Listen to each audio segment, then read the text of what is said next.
My friends, tonight's show is about love. The love of music, the love of money, and the love of someone special. But what happens when the love becomes an obsession? I hope you can't relate. This is The Hour.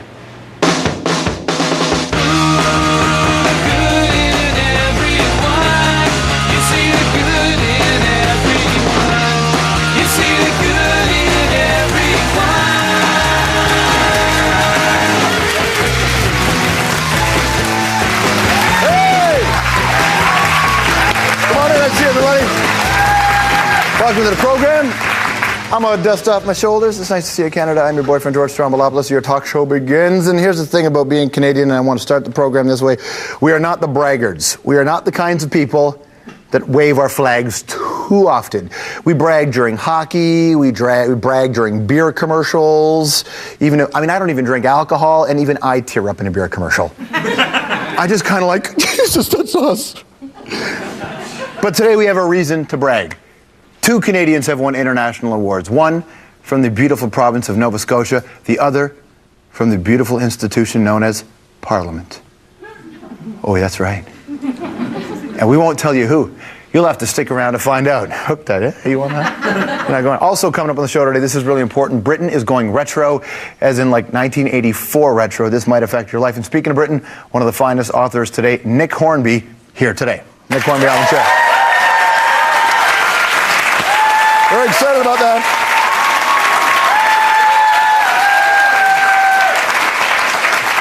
Think about Nick too, right? Nick's movies or films, if you know the name, you're like, I recognize that name, but why? About a Boy, High Fidelity. Nick writes about men accurately, unapologetically, so if you're in a relationship and you're having trouble expressing what you really feel, why not give her a Nick Hornby book? If you do, she'll probably leave.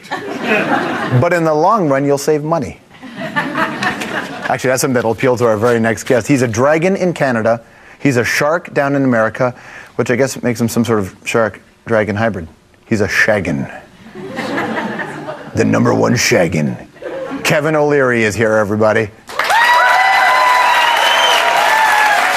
Kevin is a guy, he knows how to take a little idea and make it a big fortune, and I gotta tell you, I love having him on the show. Mr. O'Leary's bio.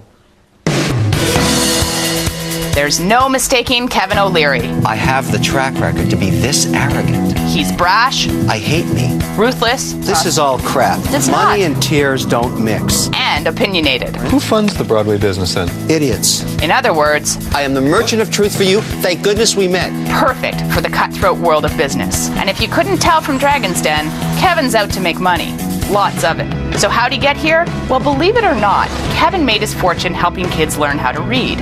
From his basement, he launched a software company. And as sales took off, he moved to the US and started buying up his competitors, whether they liked it or not. In 1999, he hit the mother lode. He sold his company to Mattel for $3.7 billion. From there, Kevin got rid of his money managers and set up his own mutual fund company. Kevin also calls himself an ecopreneur, always looking for deals that make money but help the environment too. And of course, he's no stranger to the spotlight.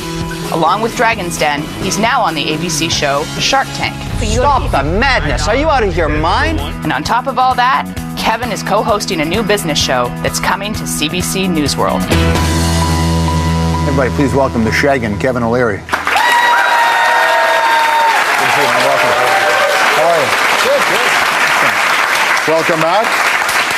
The Dragon's Den is now in a brand new season. Yes, it is. That's got to be exciting for you. It's a wonderful format. You know, there's something really visceral and compelling about watching people beg for money. That sounds so cold. It's true. It's true. It really is let's call it the Canadian dream, because not often, but once in a while, somebody with a great idea is so compelling in their ability to communicate why I, as an investor, can make money, that I'm willing to write them a check. And that is magic to watch. And it's real. It's not a game show. It's real money. That's my real dollars. Have you given out a lot in the last few years? I have, actually. But you know, the way I look at it, this is very risky investing. Here's why. George, let me give you the stats of venture investing. Between 1992 and 1999, 1 in 10 deals made money. Today, it's 1 in 28. The market's changed a lot. It's far less risk tolerant, shall we say. Is it that, or are the ideas any more or less viable? Is that part of the ideas are still great, but there's no liquidity. In other words, when you put your money in harm's way, you want to know how it's going to come home one day. That's the challenge. Would you say on Shark Tank, you had the best line? I was in the States in the summer, and you're doing the Dragon's Den, but in the States called Shark Tank, that's what it's called? Yes. And you referred to some guy's money as soldiers, and he was having his soldiers die. My analogy is very simple. I get up in the morning, and I want to end up at night when I go to bed richer than I woke up. That's what an investor does. You can call it something else, but that's your job. It's to put your money, put it out there, and I sort of think of them as little soldiers. I want them to go out, do battle, take prisoners, come home. That's the idea. That's how it works. And that's the analogy. And I said, this fellow's idea, if I sent my soldiers to do battle with his idea, they'd all die. That's bad. Well, is entrepreneurship different in the United States and in Canada when you're getting pitches for the American show as opposed to the Canadian show? No, it's all the same. A real entrepreneur is willing to sacrifice everything for success. And I mean that, George. I mean everything. The guys I want to invest in, or the women, know that. I can see it in their eyes. They're willing to give up everything for success. Because being a successful entrepreneur is buying your freedom. That's what wealth gives you. And the people that are really successful aren't doing it for the money. It's the love of the business they have. Getting rich is what happens to you when you're doing something you love. That's how it works. How did you learn that you wanted to be this guy?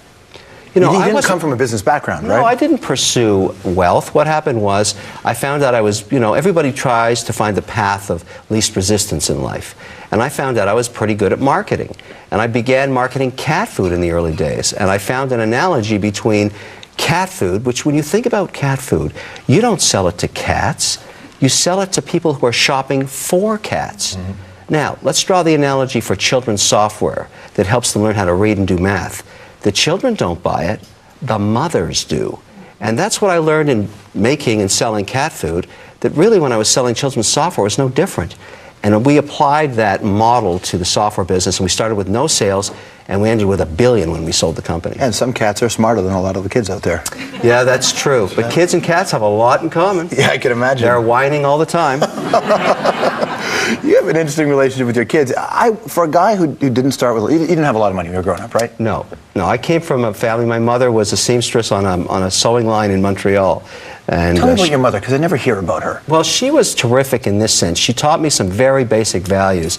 She made her own money when she was a young girl, and she kept it right through her life. She was always about being self-sufficient. And she had a principle in investing that I think everybody should apply to their own way of thinking of the world. Never spend your principal. When you make money, squirrel it away, spend your interest, not your principal. Mm-hmm. And that worked for me. I've never spent my principal. I'm ready to take huge risks with the interest I make, but that core nut, I keep that safe. A lot of people learn valuable advice from their folks, and then as they grow older, they gain their own insights, and then they don't always rely on their parents again. As your mother aged and as you aged and learned more, was your mother still somebody you went to and learned things like this from? Sure, and she also used to give me advice even if I didn't want it. Yeah. So, I think parents provide a very important role early in life.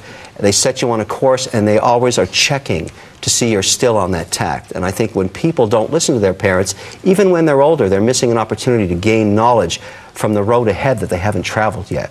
And I think that's very important. That relationship with your parents is always valuable. Being a rich guy who's got lots of profile, how do you keep your kids from becoming the Kardashians? Like, how do you actually work, your family? Because I'm sure that's something as a dad that's got to concern you. I do worry about that a lot, George. And here's what I tell them. I sit them down and I say, all this money you're looking at, I'm giving it to a cat. But I ask that's my where kids, you learned all this anyway, right? Listen, I look at it this way. I don't want my children to live any differently than I did when I was young, because I think that those core values come from the struggle of trying to be successful in life. And I think you only owe your children a couple of things. I think you owe them an education if you can afford it. Get them as far as they want to go, pay for their education right to the end if you can, and set them free. I don't think it's a good idea to give them any money after that. Let them go make it on their own. That's key, and I think my kids know that about me. Sometimes when I take an airplane, I put them in the back seat so they understand how that works. I don't want them to think that it's a free ride wherever you go. That's very unhealthy, and I see that in other children. I don't like it. So you put your kids in coach and you ride in business, or do you ride in coach with them to show them that it's do as I do, not as I say? No, I say to them, listen, they're whining about it when they walk on the plane, have to take a right, and I go left, and they say, listen, you can buy a seat with me anytime you want. That's it. You know, sometimes kids grow to resent their parents. Although that's probably a valuable lesson. Isn't your daughter working on one of your shows as a PA? I took her to work with me in Los Angeles for the first week of shooting Shark Tank to see how hard it is to make television. She had to get up at 4:30 in the morning with me, go to the set. She didn't get home till midnight. It damn near killed her, and I'm glad she did it because she realized it's not that easy and it's not that glamorous and it's extremely hard work. You work hard when you make shows like that. Absolutely. The economy was such a big conversation last year. It still is, but differently. People are starting to get the sense that there's a bit of a bounce, that economies are coming back around the world. As a guy who sees money flow in and out, is that accurate? Do you think we're back? You know, I'm going to tell you a story that I think is really interesting in terms of the way the world is changing. I spent a whole year traveling to many countries, over 30 countries, working with the Discovery Channel on a show that looked at big geoengineering projects. And when I went to countries like Cambodia and Thailand and Asia and China and Ethiopia and Tunisia, I met 18 to 24-year-olds that are willing to go to work in the morning and sleep beside their desk to get ahead. Engineers, people that speak 5 languages. I don't see any kids here in Canada or the United States willing to work 18 hours a day to get ahead and sleep beside their desk. There are emerging markets, George, that are going to eat our lunch. And as an investor, that's where I'm putting my money. I'm investing in Brazil and India and China and Cambodia. They are going to clean our clocks. There's something to be said, though, that what's good for an investor is actually bad for people, because then all the focus goes on work, and these people don't actually get to live their lives. Like, working 18 hours and sleeping next to your desk, I'll do it, but I'm crazy. Like, this is not a life I'd wish on anybody. Shouldn't people go and actually, isn't that about quality of life, not just about having a great bank account? Isn't there something to be said about that? The world is becoming a very competitive place, and for many people that have come out of societies where they've never had any wealth, like China, they're willing to sacrifice in a way you can't believe. And I think as an investor, you've got to realize that. For them, life is hard, then you die. Here's an opportunity to work even harder and get something that we take for granted, freedom from wealth. I mean, it's been very easy for the last 30, 40 years in North America to make money. Not so anymore. You're going to see how competitive the world gets because they want some of that too, George, and they're willing to sacrifice to get it. What I find really interesting about you, I don't know you that well, so I can't read all of your thing, but it doesn't sound like greed to me. It sounds like you're spiritual about money. Like, you approach money very differently than even the other dragons on your show. You know, I look at it this way. Money is the only thing in life that there's nothing gray about. Either you make money or you lose money when you're in business. Win or lose. It's war, George. You get up in the morning and you want to be an investor, you've got to understand that money has no soul, and I don't cry for it because it doesn't cry for me, but it's powerful. It makes you free. Think about that. So it's spiritual to you then? You bet. You bet it is. And you know, how many people in here would love to be so wealthy they never have to return a call? Let's put up some hands. Think about that. Yeah. The freedom of wealth, if you could get it, is a very interesting thing, and a lot of people want it. That's the essence of being an entrepreneur. But it can be very distracting, and sometimes it can confuse people because, you know that little bit. They asked Rockefeller how much money is enough, and he said just a little bit more. And at a certain point, the pursuit of it may get in the way of you actually enjoying it. So not being able, I'm sure you return 1,000 phone calls a week. So you probably aren't free from phone calls because you're calling people back. But I like to work. George, I'll let you in a little secret. I've been rich and I've been poor. Rich is better. Stick around, we're going to throw some entrepreneur ideas at Kevin and see what he thinks. Like the slap chop. Is it a good idea? We'll find out right after this.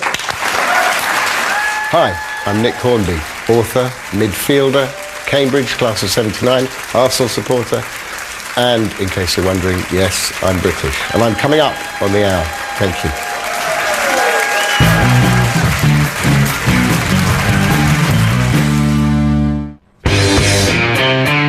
All right, please come back to the program tomorrow. You live here, Michael Bublé is here. Tomorrow on the hour. Kevin O'Leary from Dragon's Den is here with you. I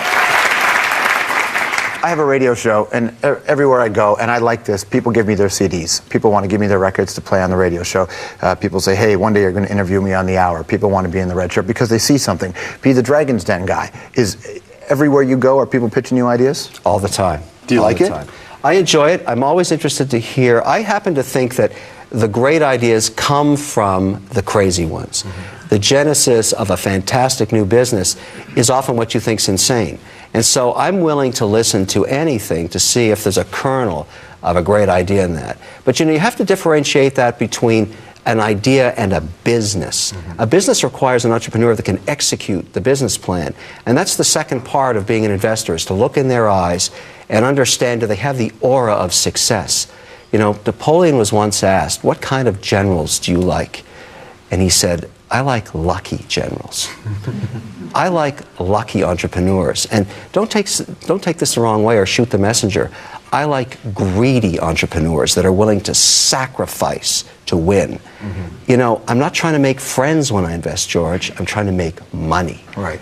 You have to differentiate that. Are you friends with the other dragons? Do you have relationships with them? I think they're crazy about me. They call me Mr. Wonderful. I don't believe you.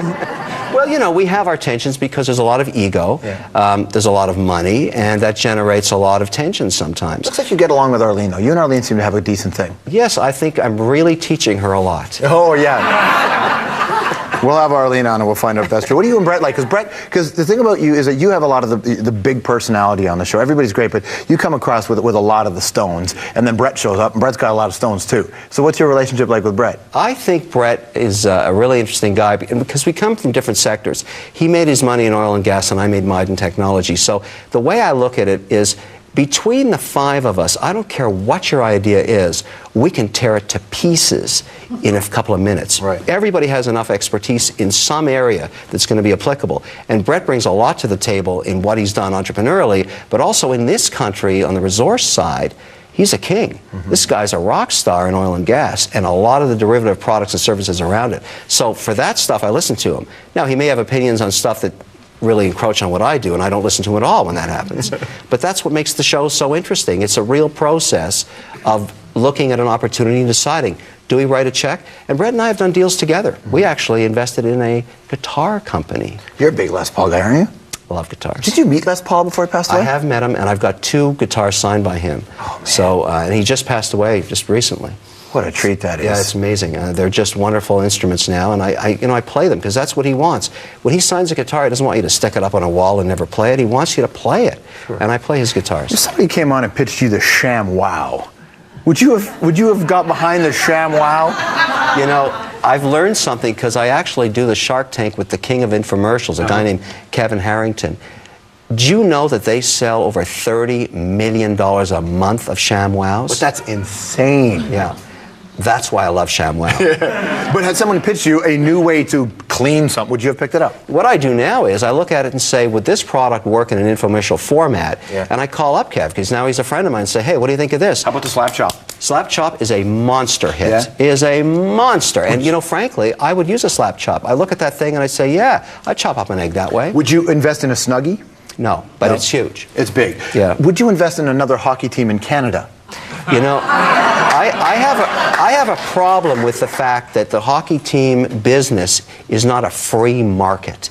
You've got essentially a club, and we've just learned you can't litigate your way into it. Right. We saw Basile go through this whole process for Hamilton.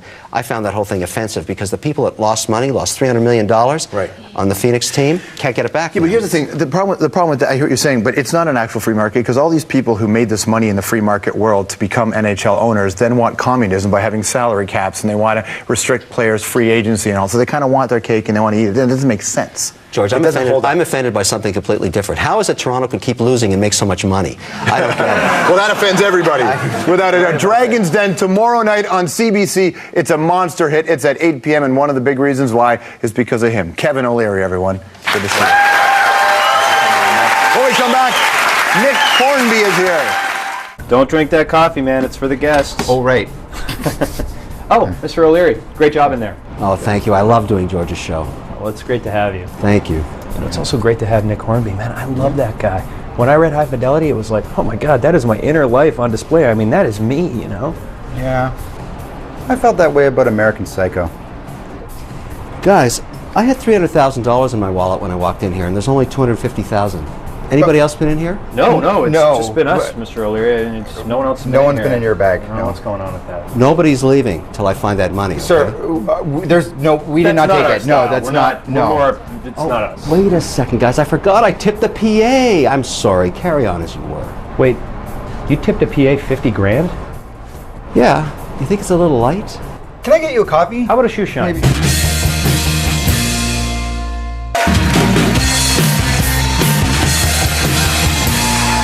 You're back here on the hour. Nick Hornby.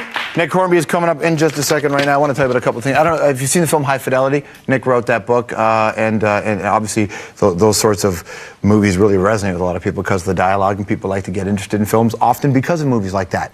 They see a film like High Fidelity and go, I want to make movie pictures. Actually, there's a festival going on right now that you can check out. If you go to here, I'm going to find it on the website.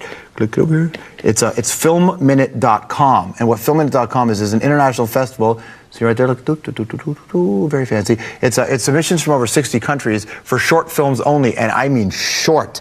These can only be a minute. Obviously. So they've got a jury who picks the best one. They've got a People's Choice Award. You can vote for the film that you like the best. They announce the winners this Thursday. FilmMinute.com. So if you're the kind of person that's sitting at home and goes, man, I wish I could watch more movies, but I don't have time. 90 minutes, 90 movies. Think of how cultured you'll be. You'll be all caught up. Man, ever since I had kids, I don't get out to the movies anymore. You got a minute, you can watch a movie. See? Because we recognize you're busy. I'll tell you, actually, there's another site. A site my sister Natasha called me on and said, have you been to the site? And I said, no. She goes, you got to go and you got to go on the air and you got to tell people about it. And this is what it is. It's actually called Free Rice. It's freerice.com, which is a non-profit website run by the United Nations World Food Program. Here's what's cool about this site. You take a quiz. They ask you a question. Combatant means beer mug, small town, turnabout, fighter. Of course, if you're from a place like Kingston, Ontario, combatant means all that. However, combatant here means fighter. Click on fighter. Correct! Oh, lactic means, shit. I'm going to guess milk related here. Correct! Forget about that. Ooh, I know what lewd means, but that's much different. The idea, let's go with praise, right? Praise? Praise? Very nice. Correct! Sibilance means, it's a sibilance. Correct! So check this out. If you look on the right here, see over here with the little ball of rice? I have now donated 40 grains of rice. Right? That's right. You keep asking questions.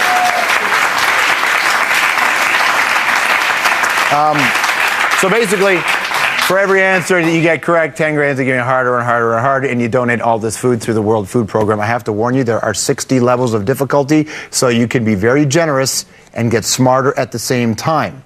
My sister tells me it's a very addictive website. If you have an addictive personality, get addicted to this. This is some good stuff. Freerice.com if you want to check it out. My friends, an awful lot happened in the world today. Let's get going. It's Mile a Minute.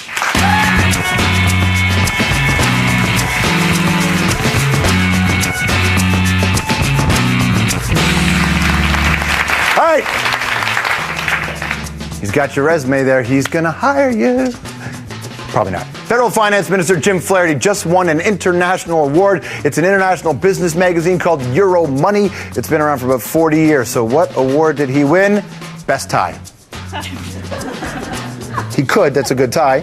So is that one. He actually won Finance Minister of the Year, obviously because Canada has weathered the recession better than most countries. The magazine praised Flaherty for acting quickly, spending big when the economy turned. That's right, our Jim Flaherty, the same guy who said all this. By any measure, our economic and fiscal fundamentals are as solid as the Canadian Shield. No, there'll be a deficit. This temporary deficit is an investment which is necessary to stimulate our economy. We will run a substantial short-term deficit this year, which I would estimate at more than $50 billion. That's not to poke fun. That's to make the point. That's how low the bar is now. We've got the biggest deficit in our history, and that's good enough to get our award. That shows you just how fast the global economy has been tanking and how bad off the rest of the world is. But who knew a deficit could be so good for a career? Next. This guy right here, Willard Boyle of Nova Scotia, Canada. Congratulations! Today he won the Nobel Prize in Physics. He actually helped develop a sensor that's now used in all the digital cameras that you have. Medical imaging, even used in the Hubble telescope. Basically it allows us to see things we'd never be otherwise able to see. The amazing thing is though, Willard came up with this 40 years ago. Here's how he reacted when he got the call. I guess we've, from time to time, said, well, I suppose sometime we might get a call. I doubt it. No, it's too late. And so I said, I bet it's one of those jokesters again that are going to phone us up and say you've won the Nobel Prize or something like that. Everybody, congratulations to Willard. Well done, buddy.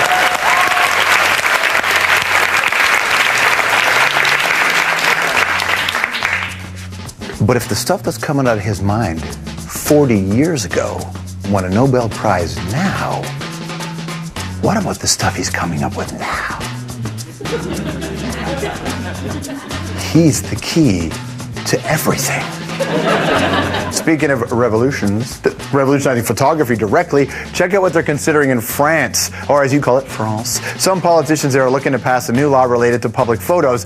You know how they put like explicit warning labels for lyrics on CDs? Warning, a parental advisory sticker? Well, in France, they want to put warnings on photos that have been retouched, cleaned up, or digitally enhanced. Basically, any photo that creates a false sense of reality. So we're talking magazine ads, product labels, photo spreads, campaign posters. You know what? If this law passes, it could single-handedly destroy the casual encounter section on Craigslist.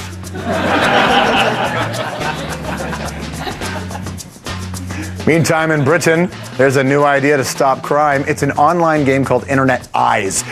Here's what you do. You hook up to those security cameras on the street corners, all the CCTV closed-circuit cameras. You just watch them. You go on and you just watch. You become like Mr. Burns when he opened the casino in The Simpsons. Remember that? And just get in. You become that guy, right? You just watch.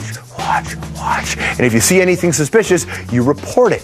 Whoever catches the most criminals in a month wins $1,500. Here's what the game's creator says. I wanted to combine the serious business of stopping crime with the incentive of winning money. Crimes are bound to get missed, but this way the cameras will be watched by lots of people 24 hours a day. Oh, sorry, I was just reading my copy of 1984 here. And really, outside of the world of make-believe, when has spying on each other ever ended badly? You know, besides the Soviet Union, or East Germany, or the McCarthy years, or China. But name one other time.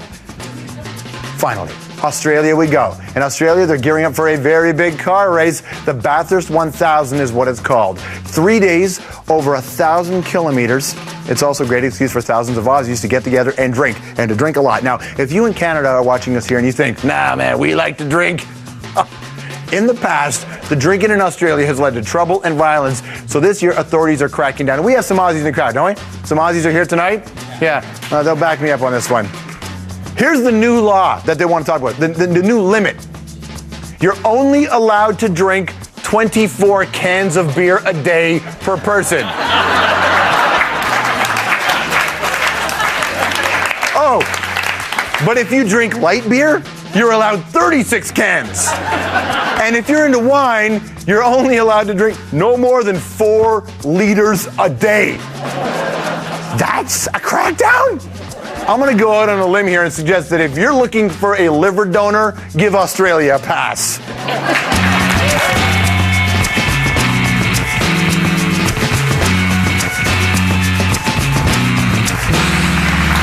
All right. The hour rolls on. Can I read something for you? Because we're in a quote here. All right. Each day was a bad day, but he survived by kidding himself that each day was somehow unconnected to the day before. That is a beautiful piece of writing. Or how about this one? I've been thinking with my guts since I was 14 years old. And frankly, I think my guts have shit for brains. The first one is from About a Boy. The other one is from High Fidelity. Excellent words put together by a fabulous wordsmith. Nick Hornby is here. We've got him. Here's his bio. You know, if John Cusack is speaking your words, it's pretty safe to say you've made it as a writer. What came first? The music or the misery? Those, of course, are Nick Hornby's words. And music and misery, 2 of his favorite things to write about. Just like you, George. You throw in soccer, aka football, and you've got Nick's themes pretty much covered. And you know what? Hollywood loves his stuff, turning his books into movies. High Fidelity. Do you even know your daughter? There's no way she likes that song. Oh, is she in a coma? Fever Pitch, That one was actually made into 2 films. The British one... I wanted Arsenal to win the league longer than I wanted to do anything. And the American one, with baseball instead of soccer. Will you go to opening day with me? Yes. Oh, and don't forget about a boy. Hugh Grant at his best, hands down. Some men are islands. I'm a bloody island. I'm bloody Ibiza. Not bad. But you know, Nick will tell you he didn't start out with a lot of ambition. Yes, he went to Cambridge and got a degree, but he ended up working at a gas station. He only started writing when he was 26 and ended up freelancing for some big-time magazines. He's also worked as a music critic, first for The Independent in London, then The New Yorker. But it was his other obsession, the Arsenal Football Club, that prompted Nick's first book, Fever Pitch. Since then, it's been one hit after another. Nick's latest novel is called Juliet Naked. Hey, please welcome Nick Hornby. Good to see you, man. Welcome. Thanks, sir. How's life, sir? It's good. It's all right. The Juliet Naked is not about a naked girl. It is not about a naked girl. I'd like to pretend that it was, because maybe you could sell more books that way, but we're probably beyond the stage, I guess, where the word naked in the title of a book sells extra copies, when you can watch men and women having sex in the box on your desk. Yeah, often. Yes, often. Now, I've heard people do this. I've yet to figure that out. I know a lot of times if you put a book out and it has something to do with music, there's a lot of thought that it's a book, another book about music, but it doesn't feel to be just a book about music. Like there's something going on here, obsession, life, all of that. Where did this story come from for you? Well, a lot of places, I guess. This is the relationship, at heart, it's a relationship between a reclusive American musician and a lonely English woman who kind of lures him out of his seclusion. I wanted to criticizing him quite heavily. Yes, yes. It's the only review that makes any sense to him. She posts a review online of a old album that has just been re-released, and he responds to that. But I wanted to write about art. It was one way of writing about writing, I guess. I wanted to write about how art and music means different things to different people, because there's great controversy about this album during the book. This woman's rather hopeless partner loves it and she hates it, and they both have very intense responses. And it's a book about, I guess, regret about wasting time. Both of them feel the same way about that. In relationships and in life? Yeah. I think if you can't agree on an important album in your life, that's as good a reason as any to end a relationship. Well, that's what happens in the book. No, absolutely it is. The idea of writing about writing and writing about art, I think for a long time, and even to some people still, they don't look at the pop song like it can be high art. But I don't think there's a greater form of high art, because it could be shared by everybody at the same time. You know, to witness the Mona Lisa, you have to be in that room at that moment, and it's a finite number of people that can do that. Yes, and I think that actually culture is stuff that we make, and that's what we're making. We're making pop music, and we have been doing for a number of years now.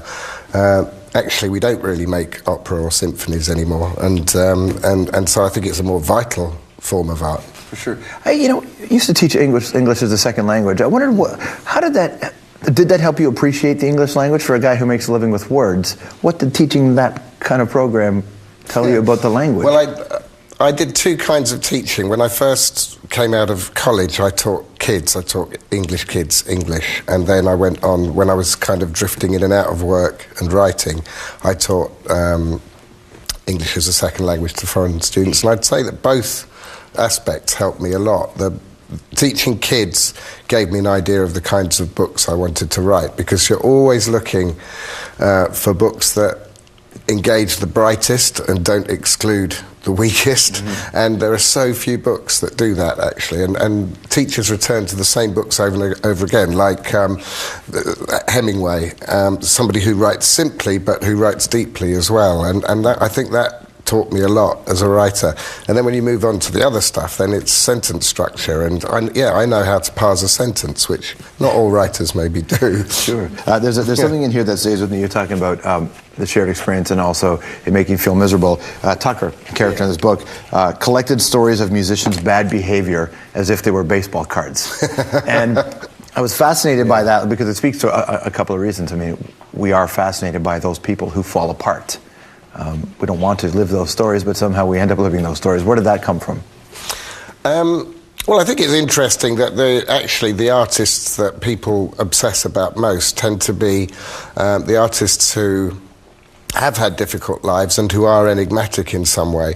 And if you think about the difference between maybe Springsteen and Dylan, I think everything that Dylan does is decoded. You know, he sells a song to an underwear company. They're decoding it. Yeah. It's like, there's no secret here. He just wanted some money from the underwear company, but... And he actually even goes to first to say that. Yeah, exactly, but it doesn't do any good. So why is he saying that? Why is he saying that he was just taking some money? Right.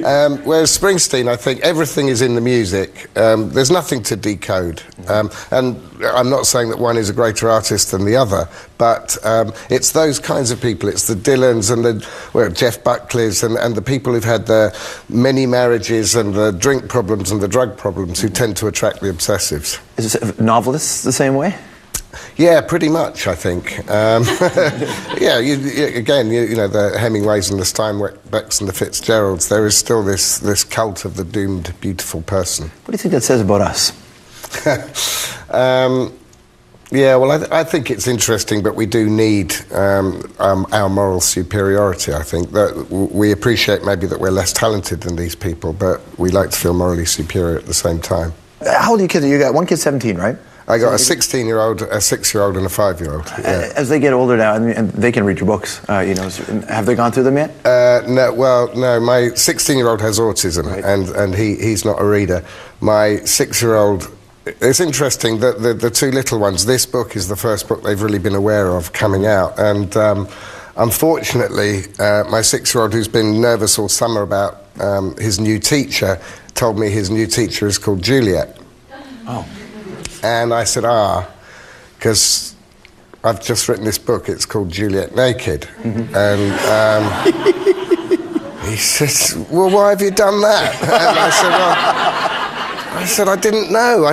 I've been writing this book for 2 years. I didn't know you were going to get a teacher called Juliet. Why'd you call her naked? You just ruined your kid's year, haven't you? He is not happy. I can imagine. You know, talking about English as a second language affecting you as a writer, your oldest child who has autism isn't a reader. This is what you do for a living. How has that changed your relationship with the language?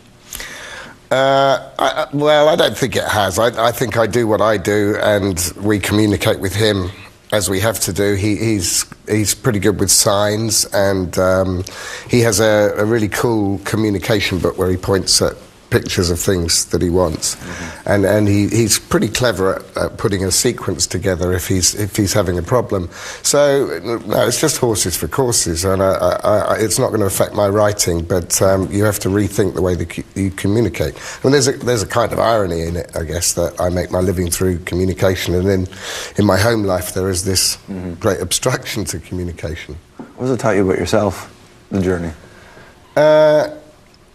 Well, it was interesting. I first started to make money from writing right about the time that he was diagnosed, and I think just at a time when I might have been troubled by it in some ways, where you think, I'm not doing anything, I'm just doing what I want to do, and I'm being paid quite a lot for it. And suddenly, this money pit comes into my life, which is my son Danny, and he is a money pit, and we've been involved in setting up a school and all sorts of things. So you've optioned a book a few times, and all the money goes right to an autism foundation, correct? Yeah, well, one of my books, it was called How to Be Good, and it seemed appropriate that they had the money for that one in particular. So when that got bought, then I could hand the money straight over to them. If the film ever gets made, they get some more money. So every time it falls apart, I want to say to them, you're being immoral. Just work harder. There are autistic kids depending on you, but Hollywood doesn't seem to work like this. No, at all. Juliet Naked is the name of Nick's new novel. It's in stores now. Nick Hornby, everybody. We'll be right back. Thanks so much, Nick. All right, up next, the initial casualties. Not enough. 16-3, it's not enough. Bob, that just shows how much you wanted it. From Battle of the Blades, the first eliminated pair, What happened? We'll do it next.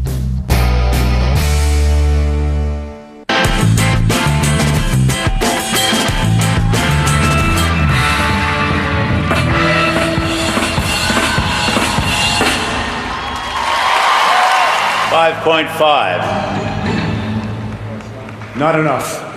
16-3, it's not enough.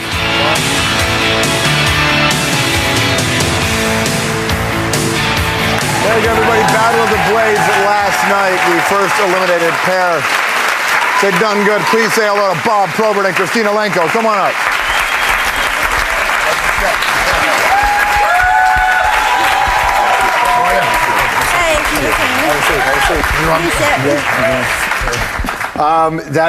That's got to be that moment when you know that's you and you're having the results are coming in. What was it like for you to go through that? Well, it was pretty nerve-wracking. I thought we skated pretty good. I think we skated the best. That was our best routine out of all the ones we did, and I thought we had it. And after trying to add the numbers up real quick, turns out no, we didn't quite make it. Well, for you, it was a lot of fun. I was there the first night watching you guys go, and it was great to watch. It was just fun to watch you, and the crowd was really behind you as well. Both of you, they wanted to see it. What was that moment like after all the practice to get out there? Oh, it was fun. I mean, the whole show is amazing, and all the competitors are great people and strong competitors. So it was good. It was nerve-wracking, and it was disappointing being voted out, but we're just honored to be a part of it, and we just are sending our luck to everyone who's still in it. Did you have a moment where you wanted to revert back to on the ice and take Riche and fill him in behind the board? Well, him and maybe one of the judges. What an experience it must have been. It must have been a blast, right? It was for myself. It was just a wonderful experience. I learned a lot, and got to meet a bunch of great people, and. Yeah, I just hope that maybe another opportunity like this comes along. Did you learn something about the other players? Did you learn something about the other figure skaters when going through this? Yeah, a little bit. I just really loved all the people. Everyone was really just a team and supportive of everyone. And Claude is a really good singer. Yeah? Yeah. I learned that. I don't know. It was... And a lot of talent. You just see the talent in the guys too, because they can turn it up when they want to, and right when you think maybe like okay I can beat this guy out maybe and this guy, and all of a sudden they turn it up and everyone turns it up at the same time, and it was incredible. I thought everybody did a tremendous routine, and everyone was just fabulous out there. All right, let's take a look at the odds. Here, we've been taking the odds for the rest of the people who are remaining in Battle of the Blades. Duguay and Underhill, I think, caught a lot of people by surprise with their performance on Sunday. They're leading. They're 3-2 odds. You can see everybody else there, and of course Stéphane Riche is having a bit of a rough time. 16-1. He's still not the favorite. But for you guys who've been behind the scenes, who are you betting on now? I think Ron Duguay and Barb Underhill are awesome. I think they're really good. And he's a great dancer, and they have really good chemistry and personality. So I'd put my bet on them. I'd go along with you, and I think Shaylin Bourne and Claude Lemieux. I think they're a close second, and then it goes down from there. Yeah, I think a lot of people first thought that when the show came together that some of the hockey players would have some fun with it, but it perhaps wouldn't be as serious. Are you getting a sense that cats are taking this seriously? Well, that was I know for myself, and that was our that was our motto. We're just going to go out there and have fun, and we're not going to be too competitive. We wanted to win, but we didn't want to, get to that competitive level. But right before the first performance, yes, we were competitive. We wanted to win, so I think everyone's at that level now. Like seriously, they're hockey guys, and they've all gone far in their careers, so they're all super competitive. Will you carry on your figure skating? Now that this is done, just pleasure skating. Can we see you outside out by the rink? Well, I have a pair of skates, so I might as well use them. Right?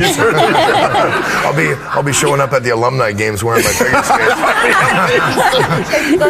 2010 Olympics. That would be fantastic. If you want to keep track of the odds for Battle of the Blades, go to our website, cbc.ca/the hour. We've got them posted there each week. It's unfortunate you guys were here first on the show, but it's great to see you again. It's nice to have you. Probert and Lenko, everybody. We'll be right back.